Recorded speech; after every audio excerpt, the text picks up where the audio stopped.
What's going on, golf addicts? It's the Tour Junkies TJ After Dark, presented by DraftKings for the final PGA Tour tournament preview episode of 2020. It is the Mayakoba Golf Classic from El Camaleon Golf Club in Playa del Carmen, Mexico. Playa del Carmen. Yeah, boy. We are here. We're ready to break it down. We're going to talk about a couple things we disagreed on. We just recorded our own Tour Junkies podcast. We're going to talk about some disagreement. We're going to talk about the golf course, what it's going to take to play well. And we're going to talk about some DraftKings Sportsbook plays, outrights, maybe a couple top 20s that you may want to pay attention to here on this lovely Monday evening as we're recording this. It's long shot season. You know, everybody's thinking about the NFL, but this is a great opportunity to bank it big with some long shot. Even though the field's a little stronger this year for the Mayakoba than we're used to seeing, there's definitely some opportunity in this field. We're going to help you uncover it. Pat, hit me with your course breakdown, and I'll let you, after you're finished, throw out some disagreement that you may have. Yeah, so we are at El Camaleon Golf Club this week in Mexico. Fantastic kind of resort-style golf course. It is a par 71 playing pretty short, just under 7,000 yards. That is definitely short by tour standards. You got a full field event this week, about 150 players in the field. Top 65 in ties will make the cut. The grass surface this week is something we don't always see on tour, and that is paspalum. You have that basically tee to green. We see that at the Puerto Rico Open, Corrales, some of those other events. That's where we typically see this grass surface in much warmer weather year round. But we got a really good field this week. I mean, it's fantastic. So I'm excited about it.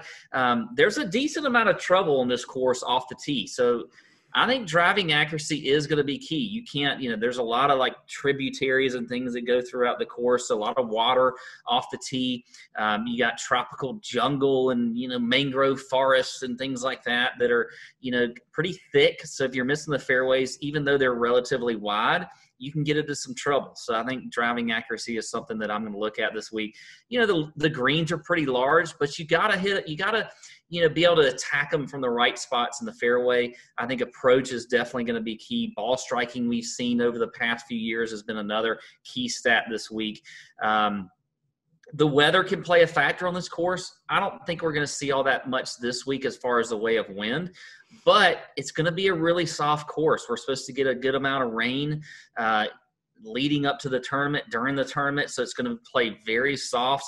Scoring conditions should be just perfect for these guys. If they get low wind in a soft course, you're definitely it's going to be a birdie fest. You're going to want to look at guys who are checking the box and birdie or better percentage and that kind, and the scoring stats and that kind of stuff.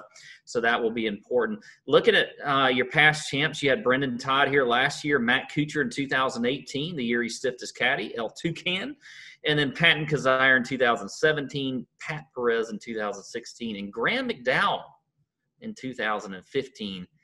So there you go. David, there wasn't a whole lot of disagreement on the podcast. No, and as a matter of fact, I'm going to start with a guy that we agreed upon, yet I feel like we should both we should be given lashes. I don't know, just somebody should slap our hands for doing this because we haven't done it all year. I think we've been pretty disciplined all year.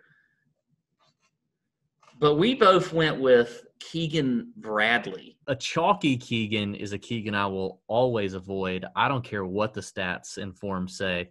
If he's above 13, 15%, I will and that's not really super chalk, but that's enough for me to fade Keegan. If he's 12 or less, I will consider playing him. The ball striking's been really good over the last 24 rounds. You mentioned the form. I mean, the history here is not bad. I mean, he's actually been very accurate off the tee. He's very accurate. He's been very accurate off the tee, very accurate with his irons. He scores birdies.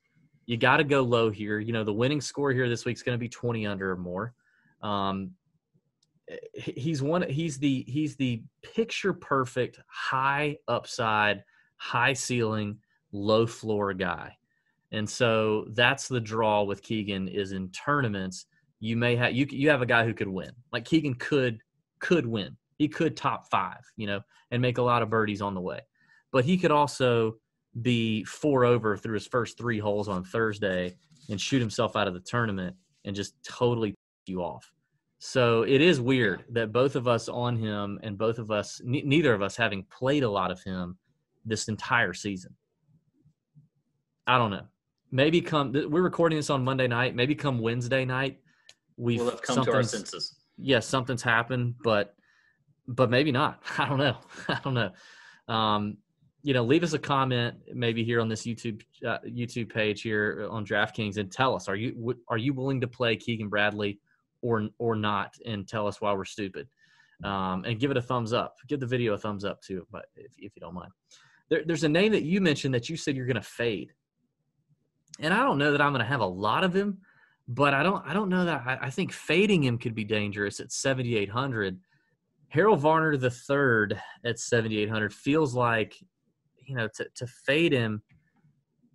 The ownership angle I could kind of get. He's right there above Keegan, by the way. The ownership angle I could kind of get. Maybe he'll be a little chalky, but it does feel like, he's got a great record here. He's got a top 6. He's got a T6 and a T5.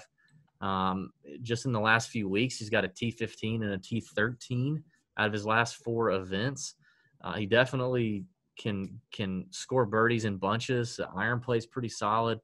What's the reason for the Harold Varner III hatred this week? Yeah, you mentioned it first, really. That's the ownership. I think in this 7K range, he might be one of the higher owned guys here. So I think that's one thing I want to fade for tournaments. He's not that accurate off the tee. In general. Now, he can score. I agree. Like, the guy's a scorer. He checks a lot of boxes this week, approach, ball striking, all that kind of stuff. But I just feel like, with his inconsistency lately, that he could just burn a lot of folks this week, especially if he is higher owned, which is what I'm kind of banking on and why I'm wanting to fade him. Now, if come Tuesday or Wednesday, we start to see ownership projections, he's not as high as I think he's going to be, then I may play him a little bit. But I just think the ownership's going to be too high for him. I'd rather pivot to other guys like a Keegan, right there beneath him, like an Adam Long right there above him, 2 guys that I think will be lower owned than him. So it's just like a good, you write a pivot point, the pivot point article every week on our website. I think he's a good guy that we could look at pivoting off of in tournaments. So that's really the main thing for me with HV3. So, yeah. Okay. And he's a decent putter. He's not great. And I think this is a surface that they're not on every single week. So that could create some troubles for him. Okay. That's it. Let's talk outrights and top 20s. Outright betting market on DK Sportsbook. There's some yummy names here. Now, again, we are recording this on Monday night. We discussed some of these names on our own podcast. You could see some of these names shorten here by the time you're getting this, so be on the lookout. But Pat, I think both you and I would start our tickets at 22-1 Abe Answer, who is, I wrote down some notes from this tournament last year, and I wrote down accuracy and putting, underline, underline, underline. If you write down accuracy and putting, that spells Abe Answer, okay? Very accurate player, great putter. 22-1s, I think, is where I would start to look. However, I do think there's value in the 35-1 range with Corey Connors and Joaquin Niemann. 2 guys who are ball strikers, as good at ball strikers as Abraham Answer.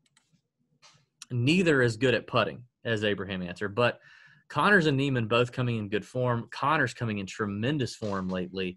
But both of those guys have won events on the PGA Tour. Abraham Answer has yet to win his first PGA Tour event. Now, he's contended. We saw him on Sunday at the Masters. We've seen him at other big events. He's contended, but he's not won his first PGA Tour event. I think he will, and I think this is as good an event as any for him to win it in his home country of Mexico. But I do think the value you get from Connors and Niemann at 35-1 is interesting. What are some names, some other short names, maybe intermediate odds you're looking at for the outright market? So I'm with you on Abraham Answer. I like that number at 22-1. I also like Victor Hovland at 25-1. He's a guy that, his form has been a little bit spotty lately, but he's still, great ball striker.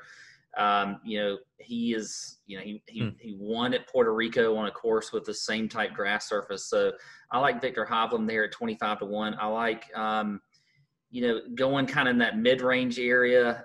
I like Grillo at 50-1. I think that's a good number for him. I like Mark Leishman at 55-1. He's another guy that I'm interested in. And then in Sebastian Munoz, who I've been on the last few weeks, he's at 66-1. He's been playing fantastic golf. He was up there, in the Masters, his first ever time playing there. He's just been playing fantastic all year. So I like him at 66-1. And, a guy like Adam Long, I mentioned earlier, he's 70-1.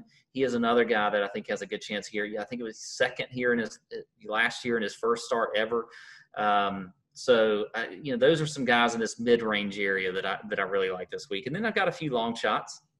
Okay. I like Brian Harman at 60-1. Harman, a guy who doesn't have a great record here, but he's in great form. He's a PGA Tour winner. And again, you think accuracy and putting, you think Brian Harman. I'm not sure why he hasn't played well here. He should. So I could see him winning this thing at 60-1, like that number. A guy who has won here before, Patton Kizzire, is at 70-1.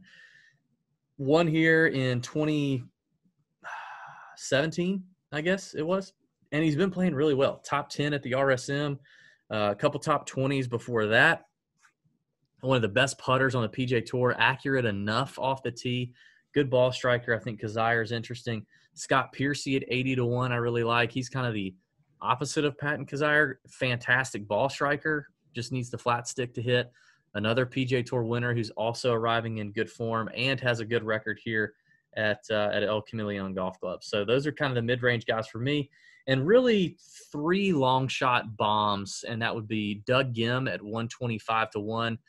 Doug Gim, young player coming off Korn Ferry Tour, has very limited status this year on the PGA Tour, needs to have a good showing here to continue to elevate his status so that he can come into January playing as many events as he possibly can. He got in as an alternate this week, but he's been playing so good. If you look at his recent form, he's been playing extremely well, tons of top 20s.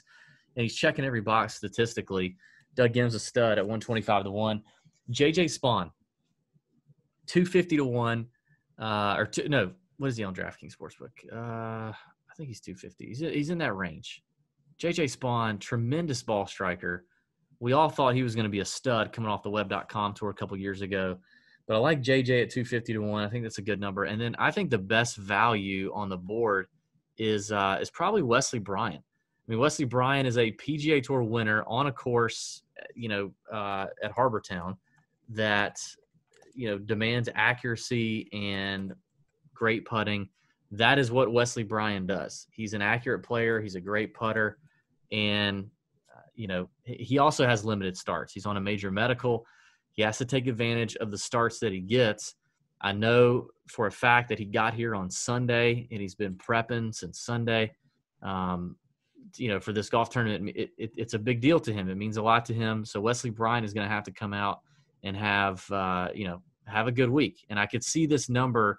Getting shorter. He's at 300-1 right now on DK Sportsbook. I could see that number getting much shorter by the time they tee off on Thursday morning. So those are my long shots. Who are your bombs? Well, I like those. I think those are all. I had Doug Gim. I think he's one I like. I don't think you mentioned Denny McCarthy. He's at 100-1. Do like that. He's a guy that, had played, was a popular pick at the RSM and did not make the cut, didn't perform well. So I think that's one reason his odds are a little bit longer this week. But I do like him at 100-1. Another guy that we saw play well at the RSM, Camilo Villegas. He's at 175-1. We also saw him. He's been playing more and more PGA Tour events this fall.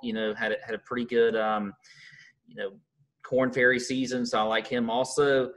And then just kind of a flyer, Harry Higgs at 175-1. Also, I think he's another guy that could play well on a course like this. So I like him at 175-1. I don't really have anything much longer than that. Yeah. But, yeah, there you go.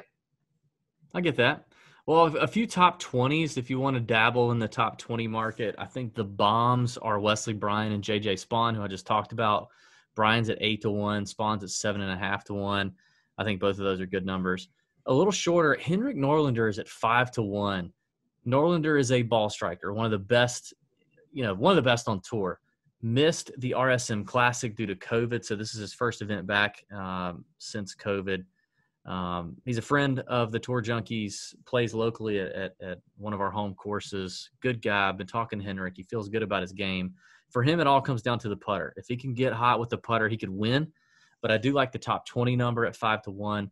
And then I mentioned Doug Gim, who's at 4.5-1 as a top 20. And you mentioned McCarthy, who's at 3.5-1 as a top 20. I think those are some some value plays. I think Wesley Bryan as a top 20 at 8-1 is the best value on the board. Yeah, that's good. I mean, I honestly think Bryan's got as much upside to top 20 or is as likely to top 20 as Norlander or Gim. And Norlander's 5-1 and Gim's 4.5-1. I don't know that I would put him up there with McCarthy, but I think this place really suits Wesley Bryan. On limited starts, needs to make some money while he can. This is his last shot before January. I like the number. So there you go. Good stuff. This has been the final TJ After Dark for 2020. Hopefully we'll be back in 2021 for the Century Tournament of Champions in January. We appreciate everybody watching and supporting the show, the podcast, TJ After Dark here on DraftKings channel. It's been great. We hope you have a great holiday season. And may your screens be green for the Mayakoba Classic 2020. See ya. Out.